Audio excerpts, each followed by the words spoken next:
जय श्री श्रीमन नारायण। कल हम लोगों ने देखा कि महाराज दशरथ राम सीता लक्ष्मण का चिंतन करते करते मृत्यु को प्राप्त हो गए।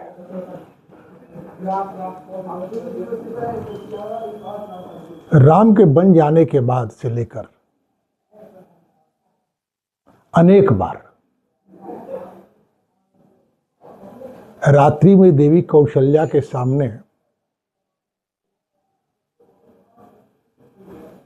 राम की चर्चा करते, राम का चिंतन करते मूर्छा को प्राप्त हो जाया करते थे।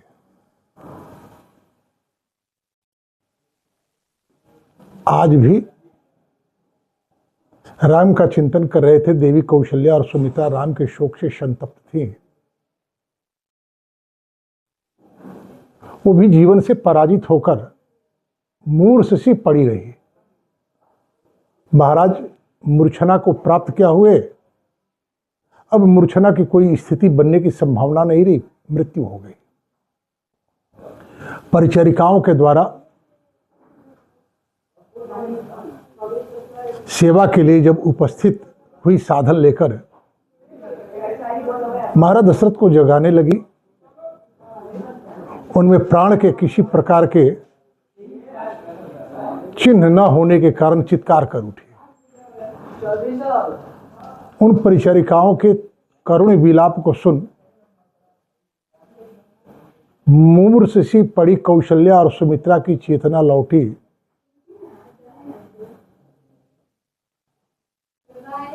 सारी रानियां आ गईं, करुण विलाप होने लगा। कैकेयी भी आई।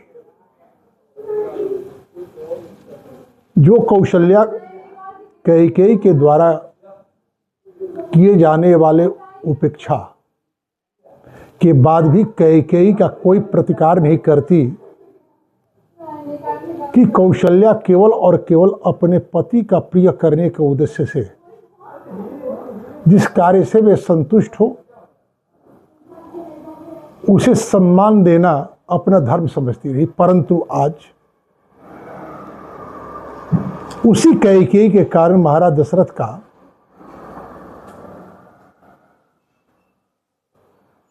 इस प्रकार अवसान हुआ। कैकेयी का शोक, कैकेयी के प्रति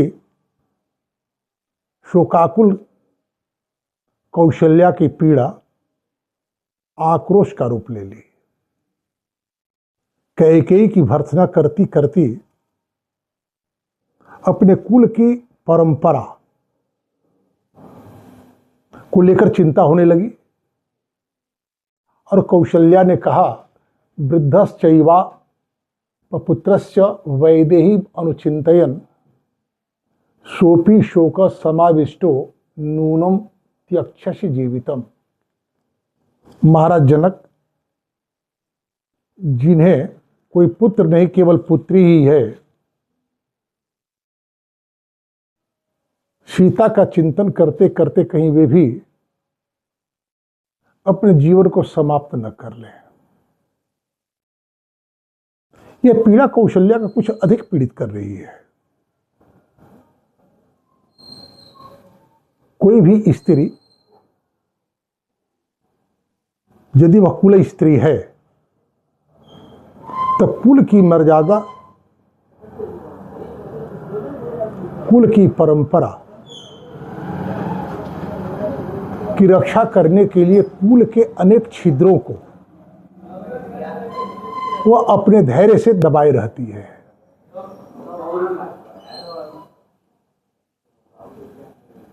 राम जब बन जाने के लिए देवी कौशल्या से आज्ञा लेने गए तो पहली बार कौशल्या ने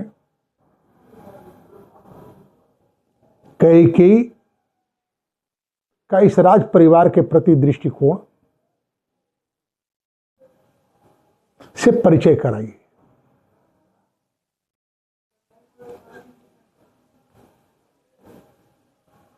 इसके पहले कभी भी किसी से भी देवी कौशल्या कैकेयी के कारण उनके साथ क्या बीत रहा है कभी नहीं बतलाई थी। आज उनकी पीड़ा इसलिए अधिक बढ़ रही है कि जनकपुर में महाराज दशरथ स्वयं अपने कुल का परिचय न देकर महर्षि वशिष्ठ के द्वारा इक्ष्वाकु वंश की परंपरा के गौरव की गाथा का गान करवाए थे।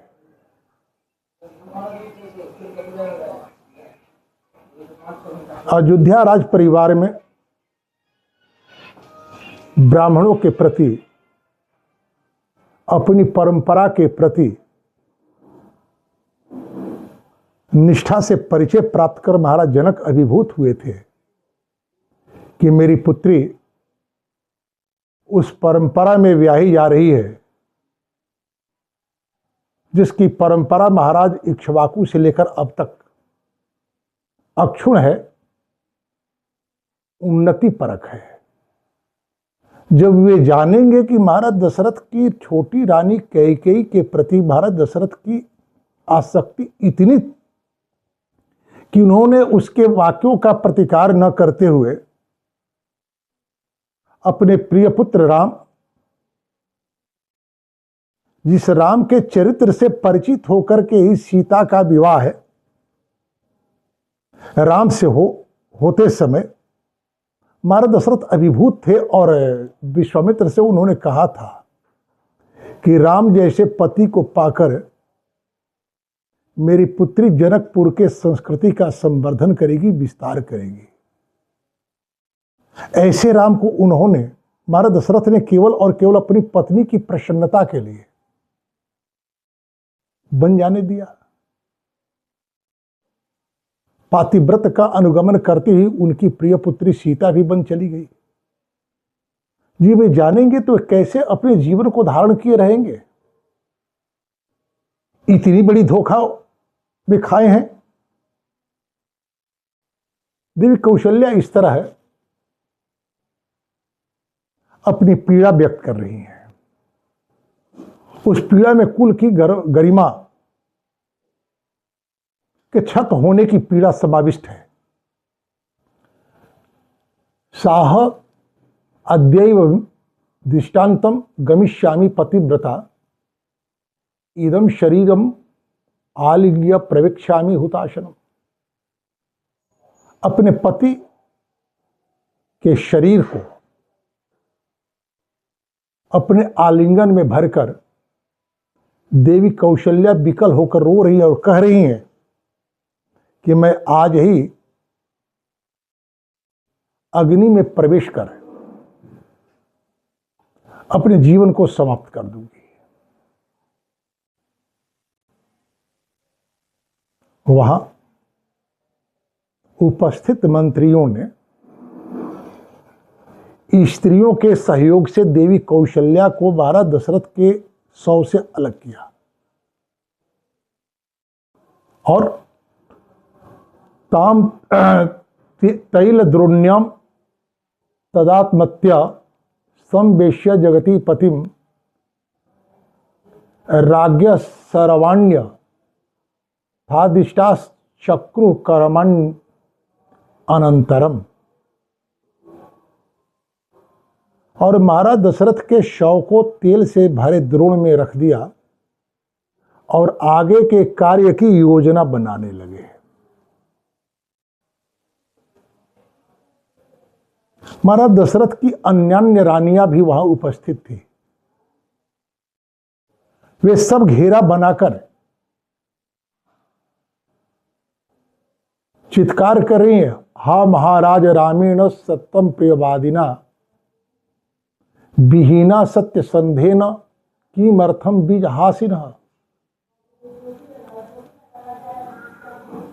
सदैव प्रिय बोलने वाले राम को और प्रेम करने वाले आप को जब कैकेयी ने त्याग दिया तो किसका त्याग नहीं कर देगी। कैकेय्या दुष्ट भावाया राघवेण विवर्जिता कथम सपत्न्या वत्स्यामि समीपे विधवा वयम। ऐसे दुष्ट चरित्र की कैकेयी के साथ हम सब विधवा होकर कैसे जीवन जी पाएंगे।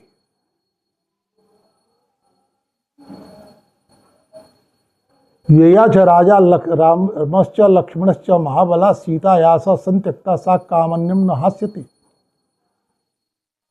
राम का त्याग कर दी, लक्ष्मण का त्याग कर दी, सीता का त्याग कर दी, आपका त्याग कर दी, किसका त्याग नहीं कर देगी? महाराज सचमुच जो अस्थापित परंपरा, आदर्श और मान्यताओं के महत्व को अस्वीकार कर अपनी स्वेच्छाचारिता को महत्व देती है स्त्री या पुरुष,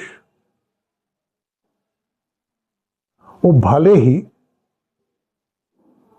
अपने स्वेच्छाचारिता को पूर्ण करने में सफल हो ले, परंतु सामाजिक दृष्टि से उसकी बड़ी अवज्ञा होती है, उसका जीवन भार हो जाता है, उसकी सफलता असफलता से भी अधिक असफल हो जाती है।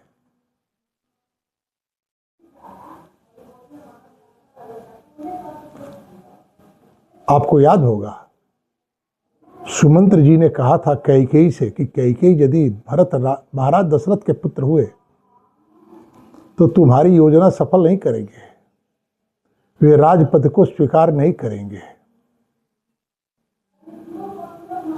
महाराज दशरथ ने भी कहा कि यदि भरत राज्य को स्वीकार करेंगे तो उनके द्वारा दिए हुए कव्य को मैं स्वीकार नहीं करूंगा।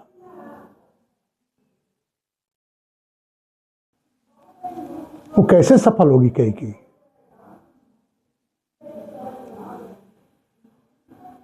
जिस भय के कारण वह राम को राज्य से दूर कर दी, वह भय समाप्त हुआ क्या?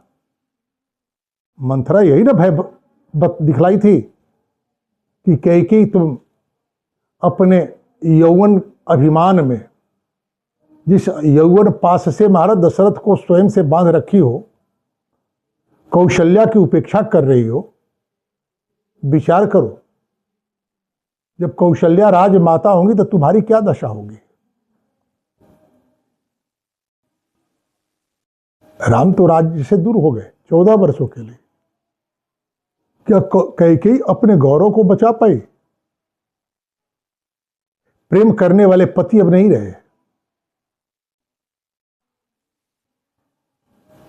भरत राजा होंगे या नहीं अभी कहना मुश्किल है, परंतु अयोध्या का राज परिवार कैकेयी की जो उपेक्षा आरंभ कर दी, वो कैकेयी कैसे सह पाएगी? इन उपेक्षाओं से युक्त होकर कैकेयी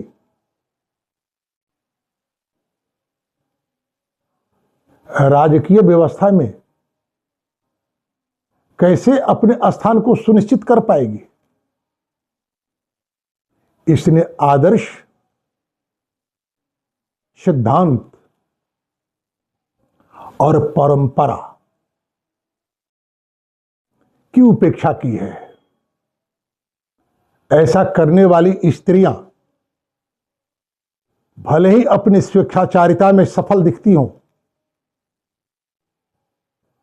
परंतु सभ्य समाज में सम्मान पूर्वक को कभी भी स्वीकार नहीं की जाती। इस तरह महाराज दशरथ के मृत्यु के बाद दिन भर क्रदन चलता रहा। सूर्य अस्त हो गए, निशा नक्षत्र हीने व स्त्री व भरत विवर्जिता। पूरी नाराजता योध्या हीना राज्ञा महात्मना। अब अयोध्या अच्छी नहीं लग रही है, शोभा नहीं दे रही है महाराज के बिना, राजा के बिना। ठीक उसी तरह जैसे रात्रि नक्षत्र मालाओं के बिना शोभा नहीं देती,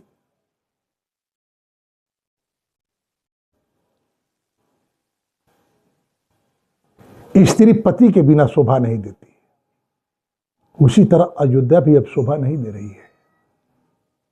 नराश्च नार्यश्च समित्य संघर्षो बीघर्यमाणा भरतस्य मातरम तदा नगरियम नरदेव संजक्षये बभूवुरार्ता न च शर्म ले भी रहे। अयोध्या के राज परिवार के सदस्य कैकेयी की भर्त्सना नहीं कर रहे, सारी अयोध्या कर रही है। नगर के रास्ते चौराहे जहां देखिए वहीं पुरुष स्त्री समूह बनाकर भरत की माता कैकेयी की भर्त्सना कर रहे हैं, निंदा कर रहे हैं।